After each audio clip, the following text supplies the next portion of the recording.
Hello again. We are now in part 2 of Module 9.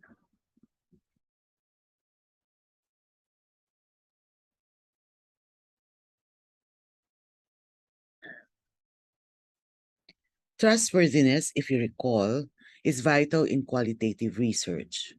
Credibility, confirmability, dependability, and transferability must also be ensured in data analysis as in data collection. Recall that these are concepts parallel to validity and reliability in quantitative research. Note that outcomes 6 and 7 will be achieved by doing assignment number 1. How do we establish trustworthiness in data analysis? Remember that all these concepts were introduced to you in Module 10 in OPST 195. Recall again triangulation. Triangulation establishes credibility and confirmability. Themes that are established are based on converging data from several sources or perspectives from participants. For example, data from interviews and from documents are analyzed to generate themes. These triangulation add validity to the findings of the study. Another way is by having a code book. Remember that the code book is a result of constant communication and documentation among the coders or the research team. This entails, remember, a definition of codes, a way for the research team to compare data with codes, a way for them to write memos about the codes and definitions, and also enables the team to cross-check codes and also to reach an acceptable level of agreement within the team. Another way is member checking. Once themes are generated, these can be returned to the participants who may be randomly selected and are requested to verify if the themes truly represent their stories or perspectives.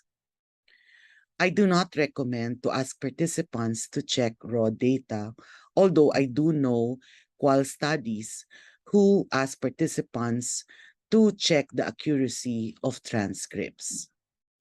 Another way is to ask or to schedule a follow-up interview with participants and giving them an opportunity to comment on the findings. Member checking helps with accuracy of findings. When there is more than one researcher, independent reading and coding of transcripts or documents is a good way to enhance trustworthiness. Then the group comes together to compare and discuss the codes and themes that are generated. If there is only one researcher, a qualified person who is not involved may be asked to code a randomly selected set of data, and this person's codes are compared with that of the researchers. If there is a certain degree of agreement, usually 80% or higher, that establishes that findings are more credible. Some projects ask an external person to review field notes or memos. If you recall reading the chronic sorrow study and other qual studies, descriptions are always rich and thick to describe themes with direct quotes from participants. Rich, thick descriptions are usually a way to enable the reader to determine credibility, dependability, and confirmability of findings. By doing so, uh, by describing your findings in a rich and thick manner, results become more realistic for your readers. Another way is by presenting negative or discrepant findings. So if you find findings that do not that are different from the others, it is good to present information that may contradict the general perspective or the theme. This way, findings become more realistic and valid. In the student to therapist study, they, the researchers employed or utilized an interview with an OT and used this to identify domains to be used for analysis. They also read the journals, the reflective journals of their participants independently, and they use selective highlighting to identify themes. Furthermore, they also used peer review by independent reading and coding by an OT who was not involved in the study. They also compared their findings with published first-person accounts of the first year of practice in other professions.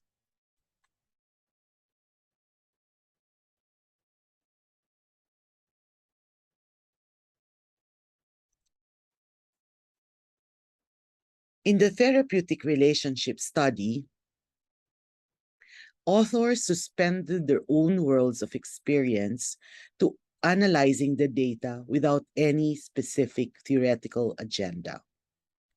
They also independently analyzed the interviews and the reading and rereading of transcriptions. This study used 3 strategies to ensure trustworthiness: memos, peer review, and member checking. So data analysis in qualitative research is always ongoing with data collection. You need to organize and prepare your data. You can either hand or manual code or use software programs. Reading and coding data are the first few steps in analysis. And even in data analysis, you need to adopt procedures or strategies to ensure trustworthiness. A rich description is always given, and themes are generated. Themes are used to represent findings using quotes, tables, graphs, or figures.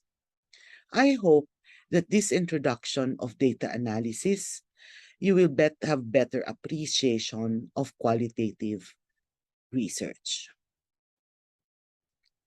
Please watch these 2 short videos of the use of software programs in analyzing data. The links are also listed in your study guides. These videos will help you appreciate the value of software programs in organizing and storing qualitative data. Please do assignment 1 because this is where you will fully appreciate how data analysis is done in qualitative research. Please choose your own partner, and if there is an issue about this, please inform the course coordinator. Before we end, it is now time for some snacks or maybe some stretching activities.